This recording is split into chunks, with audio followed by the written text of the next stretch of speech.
All right, measurement for cervical side bending. All right, look down as far as you can for me. Okay, and turn your head from that position. Okay, located C7, you can look back up. Fulcrum at C7, occipital distal arm at occipital protuberance, and then proximal arm just midline of the thoracic. All right, and then from there, go ahead and try to move your right ear to your right shoulder as far as you can, without moving your body. Good. Good. Is that as far as you can go? Yep. Damn. Oh, there you go.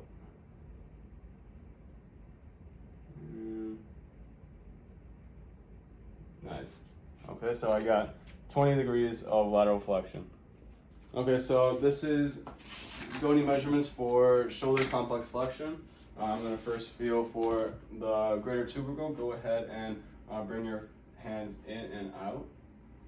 Okay, very good. Feel it there.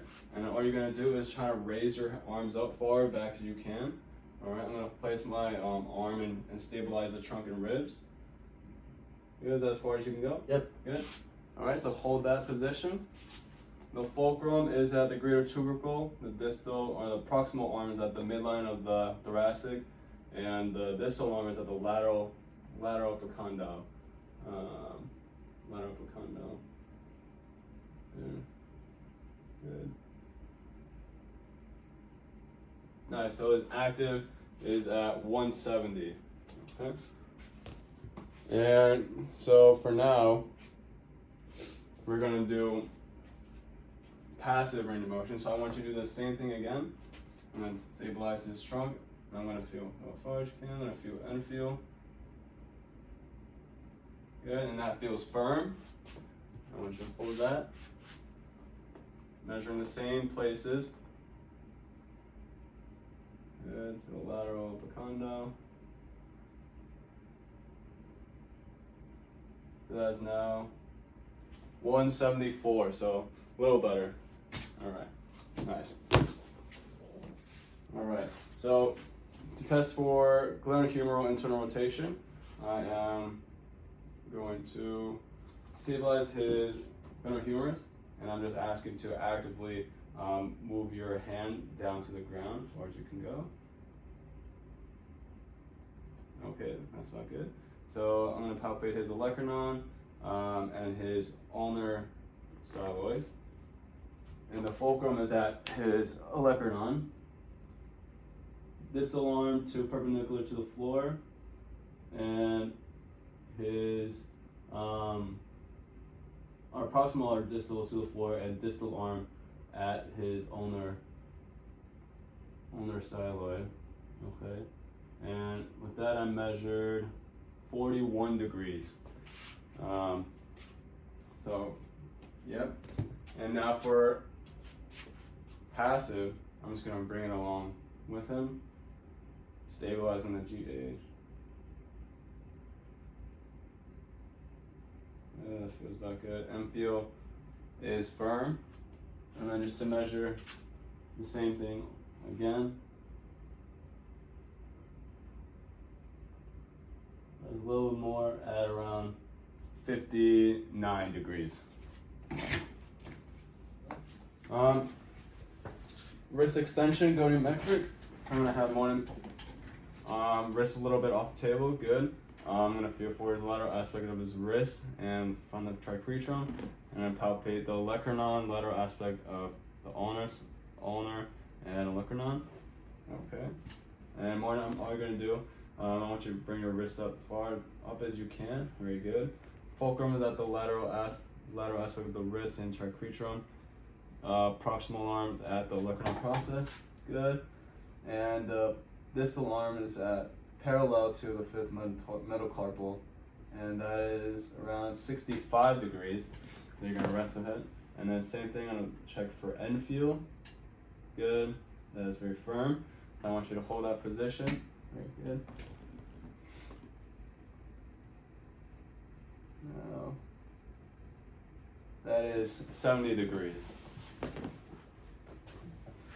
All right, so to measure big toe, first metatarsal extension, I'm gonna have the fulcrum at the medial aspect of the first MTP joint, and the proximal arm at the medial line of the first metatarsal, and the distal arm at the proximal phalanx of the first big toe. Okay, so I'm going to ask Martin to actively bring your big toe as far as you can backwards. Good. Very good, and that's at 52 degrees. Big toe extension, so I'm just going to do it passively now. Relax. I'm going to feel end feel is firm, and then I'm able to get to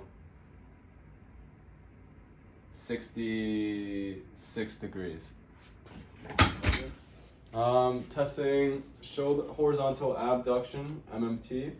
I'm gonna have Martin put right here. I'm gonna palpate the post delt. Okay, and Martin, you could bring your shoulder up. I can.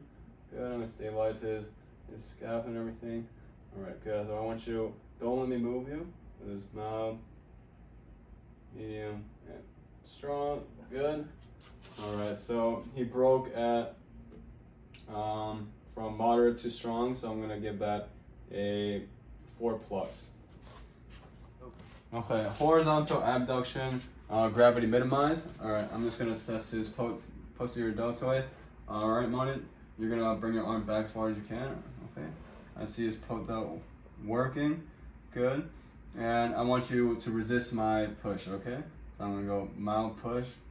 Good, he resists that, and that is a 2+. All right, so this is scapular adduction, MMT. I'm going to palpate his mid-trap first. Okay, there we go. And I want to ask you, bring it up high as you can. Very good. Okay, I feel his mid-trap working. And more, I want you to maintain this position. I'm gonna push you down, okay? Yep. Ready, and go. Strong. Medium, hard, good. And so he was able to resist hard resistance, so I'll give that a 5. Okay, so lower trap, scapular depression, and adduction MMT. We're gonna have Martin straighten your arm out and with your thumb up, good, and trying to bring your shoulder down, scapular down, good. All right, I'm gonna assess your lower trap. Right there, and I want you to bring your arm just a little bit. Good, and I feel contraction there. It's working. Bring it as high as you can. Good. I want you to maintain that position, okay? All right, don't let me push you down. So there's mouth, medium, and strong. Good, he's able to hold that, so I'll give him a 5. Okay, so gravity minimized for scapular depression and for lower trap. Since he isn't able to go through the full range of motion, since this is gravity minimized, I'm just going to support his arm with his thumbs up, scapular down. All right, so I want you to bring your arm up high as you can. He can't do it, so I'm going to support him. Bring it up high as you can, good. And I feel his lower trap working. So he's not able to hold that position, but I do feel activation. It would be rated as a 1. This is the MMT for serratus anterior. Scapular upward rotation in the anti-gravity position. So Martin, all I'm going to have you do is just raise your arm up, all right? And imagine kind of punching forward without moving anything else. Very good. Okay, so I see a serratus, feel the serratus anterior working, and then you're going to maintain that position, and I'm just going to push you down and in, light, moderate, and strong. Good. He was able to hold all those positions, giving him a grade 5. Okay, MMT for elbow extension and the triceps in the anti-gravity position. Okay, Martin's gonna lay prone. All right, Martin, you're gonna have your arm down, and if you could raise it up to your side. Very good, thumbs down.